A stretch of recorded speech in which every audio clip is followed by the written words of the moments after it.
خواہش ظاہر کی ہے کہ وہ پی ٹی وی پہ خطاب کرنا چاہتی ہیں. سب سے پہلے اس کے بارے میں بتائیے گا کیا حکومت کی طرف سے اجازت دی جائے گی انہیں کہتے ہیں؟ اس کا تعلق حکومت کی اجازت سے نہیں ہے، اس کا تعلق ایک اصول سے ہے.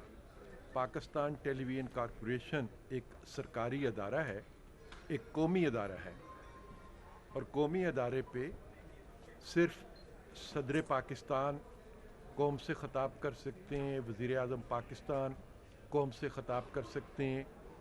عمران خان صاحب نیشنل اسمبلی کے رکن ہیں، اور نیشنل اسمبلی کے ان کے علاوہ بھی رکن ہیں، پھر سینٹ کے اراکین ہیں.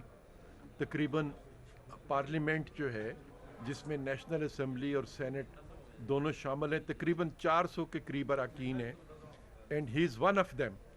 تو اگر کسی ایک کو اجازت دیں گے تو پھر آپ کو 400 لوگوں کو مزید بھی اجازت دینی ہوگی. اور روزانہ ایک تقریر بھی ہو تو 365 دن ہوتے ہیں سال کے، تو دن میں دو تقاریر، اگر دو قومی خطاب کرانے پڑیں گے خان صاحب کی خواہش کے مطابق. رشید صاحب، اگر ایک دن کے لیے وزیر اعظم بنا دے تو کام ہو سکتا ہے، چل سکتا ہے؟ اگر 17 سیٹوں سے کوئی وزیر اعظم بن سکتا ہے تو مجھے کوئی اعتراض نہیں ہے.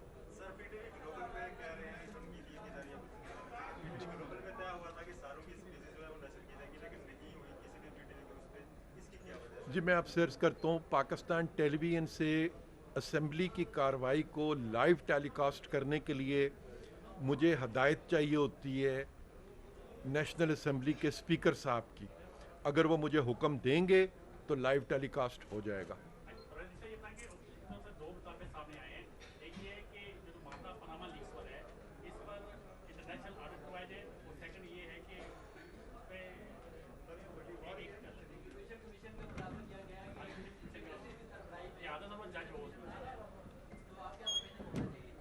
دیکھیے، کمیشن بنا دیا گیا ہے.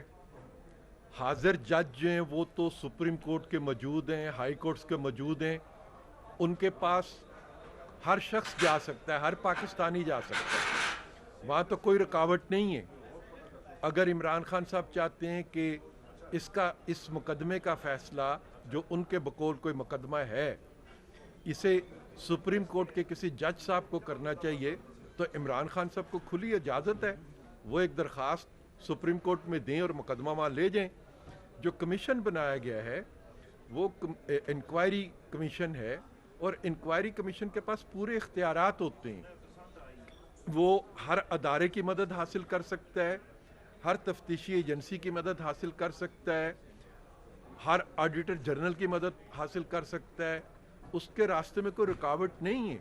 تو جو خواہشات جن کا اظہار کیا جا رہا ہے اپوزیشن سے، انکوائری کمیشن جو ہے وہ ان تمام خواہشات کو اور ان لوازمات کو، ان ضروریات کو پورا کر سکتا ہے. تو اگر یہ خواہش ان کی ہے کہ واقعی کوئی انکوائری ہو تو پھر تو انہیں انکوائری کمیشن کی حمایت کرنی چاہیے. لیکن وہ چاہتے نہیں ہیں کہ یہ انکوائری ہو، کیونکہ وہ اس کو سیاست میں استعمال کرنا چاہتے ہیں. اور جو بلف وہ بول رہے تھے وہ بلف کال کر لیا گیا ہے. انہوں نے ہم پر ایک جھوٹا الزام لگایا، ہم نے فوراً ایک انکوائری کمیشن بنا دیا کہ جناب آئیے اپنا جھوٹا الزام اس کمیشن میں ثابت کیجئے.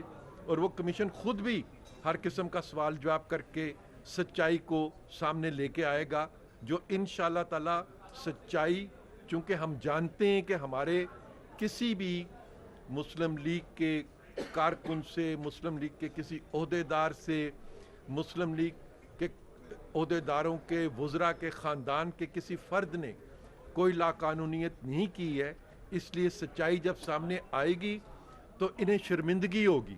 اس شرمندگی سے بچنے کے لیے وہ ہیلے بہانوں سے سیاست میں اس کو استعمال کرنا چاہتے ہیں، یعنی ٹیلی ویژن پہ آ کے تقریر کرنا چاہتے ہیں، لیکن انکوائری کمیشن کے سامنے جا کے اس مقدمے میں اپنی گواہی اور اپنی شہادت نہیں دے سکتے.